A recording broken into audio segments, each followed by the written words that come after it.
ভারতীয় রেলে ৯,৯৭০টা পদে কর্মী নিয়োগ চলছে। অ্যাসিস্ট্যান্ট লোকো পাইলট পদে ৯,৯৭০ জনকে নিয়োগ করা হবে। তো সারা ভারত জুড়ে এই নিয়োগ প্রক্রিয়া চলছে।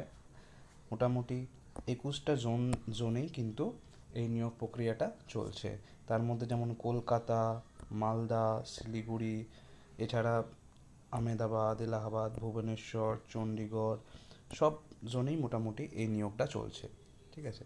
তো এর জন্য যোগ্যতা কি আছে? যোগ্যতা আছে মাধ্যমিক পাস। ঠিক আছে। বয়স হতে হবে ১৮ থেকে ৩০ বছর। বেতন আছে ১৯,৯০০ টাকা।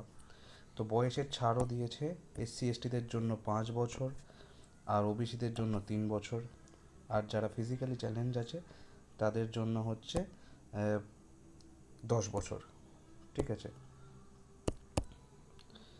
এবার আবেদন মূল্যটা দেখে নেওয়া যাক। আবেদন মূল্য SC/ST আর এক্স সার্ভিসম্যানদের জন্য ২৫০ টাকা, আর জেনারেলদের জন্য ৫০০ টাকা। ঠিক আছে। তো মোস্ট ইম্পর্টেন্ট শেষ তারিখটা হচ্ছে ১১/৫/২০২৫, মানে ১১ই মে। ২০২৫ হচ্ছে আবেদনের জন্য শেষ তারিখ। এবার যারা যারা আবেদন করতে চাও তাদেরকে আমাদের প্রোফাইলে লিঙ্ক দেওয়া আছে, সেই লিঙ্ক দেখে, বা আমরা কমেন্টসেও এই লিঙ্কটা দিয়ে দেবো, সেই লিঙ্ক থেকে তোমরা আবেদনের জন্য